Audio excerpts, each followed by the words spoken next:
ধৈর্য ধারণ করতে পারবেন ইনশাল্লাহ। প্রথমেই বলি, বিশ্বাস রাখতে হবে। ধৈর্যের প্রথম ধাপ হচ্ছে বিশ্বাস রাখা। সেটা কী করে সম্ভব বলছি। রমজান মাসের কথা ভাবুন। সারাদিন উপবাস থাকেন, এইভাবে ঠিক 1 মাস। কিসের জন্য থাকেন?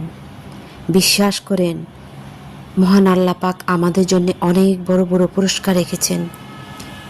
শবে বরাতে সারা রাত জেগে জেগে আল্লাহর উপাসনা করেন, আল্লাহর কাছে প্রার্থনা করেন। কিসের আশায়? আপনি বিশ্বাস করেন, সেজন্য আপনি সারা রাত জাগতে পারেন।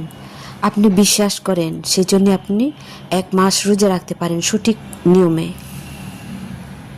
এই জন্যে সর্বপ্রথম বিশ্বাসকে দৃঢ় করতে হবে, করতেই হবে। আল্লাহ পাক বিশ্বাসী লোকদেরকে পছন্দ করছেন।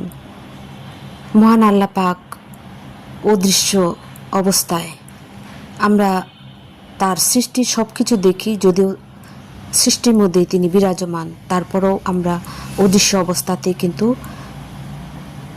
ভাবি, বিশ্বাস করি। আল্লাহকে তো এইভাবে দেখা যাচ্ছে না চোখে, তারপরে আমরা বিশ্বাস করছি। আমরা বিশ্বাস করি পরকাল। কঠিনভাবে বিশ্বাস করতে হবে। আপনি যেখানে পৌঁছতে চান, যে কাজটি করছেন, সেই কাজটির জন্য কঠিনভাবে বিশ্বাস রাখতে হবে। ইচ্ছা শক্তি দৃঢ় রাখুন। ইনশাল্লাহ যারা সফল হয়েছেন তাদের কাছ থেকে এই কথাগুলো শোনা শেয়ার করছি শুধুমাত্র অভিজ্ঞতার আলোকে। বিশ্বাস রাখুন, ইনশাল্লাহ একদিন পৌঁছে যাবেন।